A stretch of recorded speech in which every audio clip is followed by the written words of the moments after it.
I just thought this woman is really doing something quite dreadful to Britain, and Harry has fallen in love with her in a ludicrous way and has gone along as her accomplice. We landed in Canada, and one of our security guards who had been with H for so long, these guys were so wonderful, I just collapsed in his arms crying. I was like, I tried so hard. He goes, I know you did, ma'am, I know you did. Harry and Meghan are going to be petrified about the idea of Tom Bower snooping back into their married life, right? I realized how successful she'd been. Here was a woman who was nothing. I mean, born, broken family, the whole thing, unknown actress, all the rest of it, becomes a global star, which is what she wanted. When she was about 9 or 10, she said to her father, I want to be famous, I want to walk down the red carpet. And she has now done that. And she's calculated that she could be a great success. And by marrying Harry, she did it. Let's be honest for a second. If there were an Olympic sport for strategic self-preservation, Meghan Markle wouldn't just medal. She'd redesign the podium, trademark the logo, and make sure the prize money paid out. Only to her. Because according to claims laid out by Tom Bower, this story isn't about romance gone wrong. It's about a man who married with his heart and a woman who arrived with a legal checklist. I tried so hard. While the public was distracted by fairy tale optics, candlelit weddings, and carefully curated interviews, something far less glamorous was allegedly happening behind the scenes. Documents were shifting, clauses were tightening, and protections were being quietly stacked. Not in a million years did Meghan think that she was going to score Prince Harry. She thought she was going to score Andrew until Fergie put a stop to it. And here's the brutal part. Prince Harry may not have fully understood what he was agreeing to when he signed. Not because he's incapable, but because emotion has a funny way of blinding people to fine print. Meghan, on the other hand, doesn't miss fine print. She studies it. She weaponizes it. She has a narrative, and she's a very domineering woman. She controls everything. If Bower's reporting is even half accurate, this wasn't impulsive love. It was structured foresight, not evil, not heroic, just cold, calculated preparation. It was really important to me. I remember where I come from. It's going to be explosive. And the reason this matters now is simple. When people say Harry looks stressed or something feels off, they're reacting to symptoms, not the cause. Because the most dangerous thing in this marriage may not be public criticism, royal fallout, or media pressure. It may be the moment Harry realizes that the contract he signed wasn't about staying together. It was about controlling what happens when things fall apart. And once you see the pattern, you can't unsee it.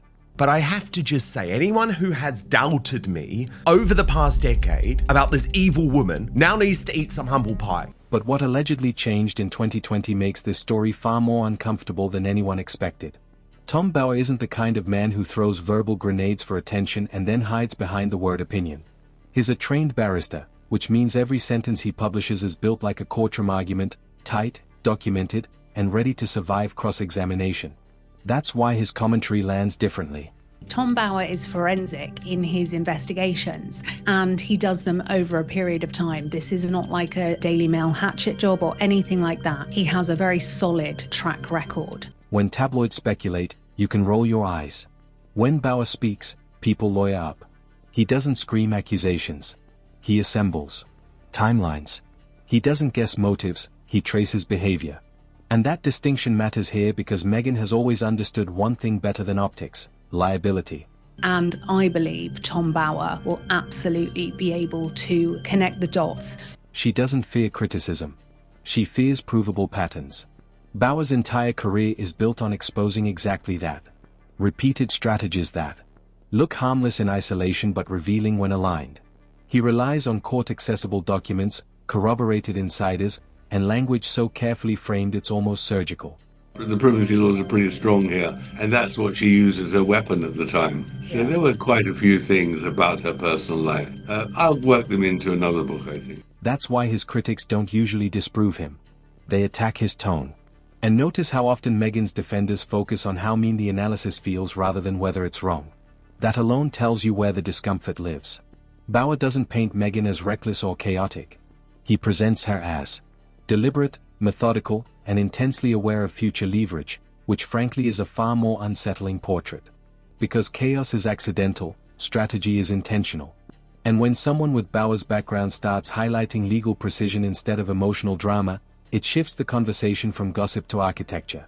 Well, you know, Piers, you're the first person to say how limited Prince Harry is, unfortunately, and how his wife trades off her husband's fame and fortune, or not so great fortune now. I mean, this is the problem, but we're still interested because, after all, he's a great character in our modern day. This isn't about whether you like Meghan, it's about whether you recognize the discipline behind her moves. Love stories don't usually require this level of contractual awareness. Fairy tales don't involve this much insulation, but business partnerships do. And that's why Bauer's involvement changes everything. Because if this were nonsense, it would have collapsed under legal pressure years ago. Instead, it keeps standing quietly, stubbornly, and uncomfortably intact. And once you understand who's holding the blueprint, the rest of the story starts to feel a lot less romantic.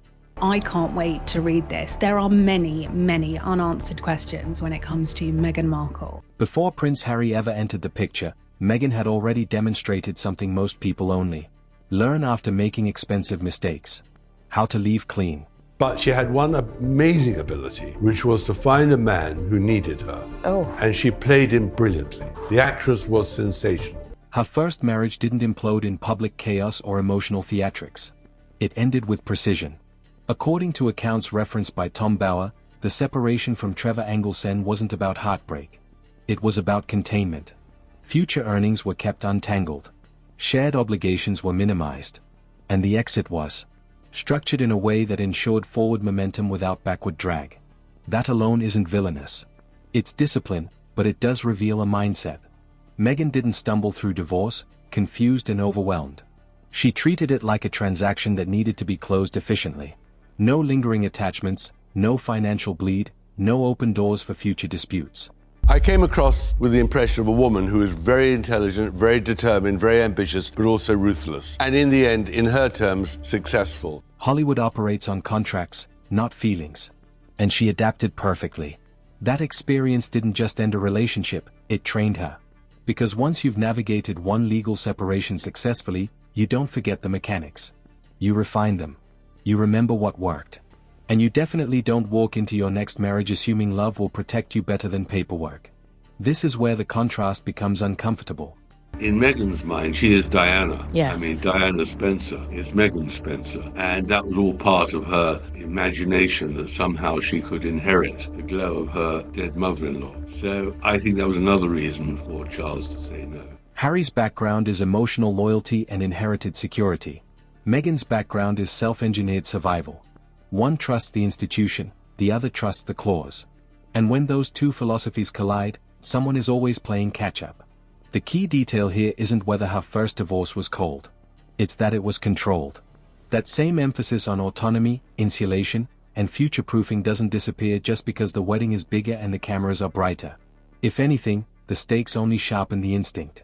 And when people wonder how certain outcomes seem so neatly prepared for, the answer may be simple. This wasn't her first rehearsal. And the second time around, the audience was global. Everything pivots in 2020. And not because of love or freedom or some dramatic awakening. It pivots because pressure creates opportunity. That year wasn't just me chaos. It was a legal gold mine for anyone thinking 3 steps ahead. Meghan seems like she could be on the Sarah Ferguson path. She always looks good. She always survives. You never see a moment of weakness Right. in public. I mean, Meghan is a consummate survival actress. According to Tom Bowers' reporting, this is when a quiet adjustment allegedly took place. One far less glamorous than press releases and far more consequential than speeches. A prenuptial agreement isn't a romantic document to begin with. But amendment, that's where the real power hides. Amendments don't announce themselves. They slip in during moments of stress, urgency, and emotional overload. Exactly the conditions Harry was drowning in. He was severing royal ties, fighting media wars, relocating continents, and trying to prove loyalty all at once. Meghan, meanwhile, was navigating something she understands extremely well: contractual recalibration. This wasn't about mistrust. It was about optimization. When circumstances change, smart operators update protections, and 2020 changed everything. Income streams, public exposure, and long-term earning potential exploded overnight. Let me take you through what Tom Bower has revealed. He's told the Daily Mirror, "I've got a lot of new material already, and I think the whole world wants new insights. It's an amazing story." If an amendment existed, it wouldn't need to be sinister to be effective. It would just need to be thorough. That's the unsettling part. Harry didn't need to be tricked. He only needed to be distracted. Emotional people don't ignore paperwork. They assume it's routine. Strategic people never do. They read every line like it's a chessboard. And when the dust settled, the public saw a couple starting fresh.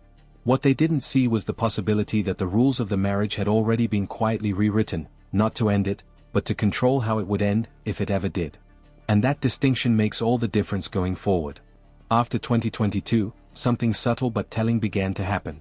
And you had to stop listening to interviews and start watching filings, because while the public narrative still leaned heavily on we, the paperwork quietly shifted toward me.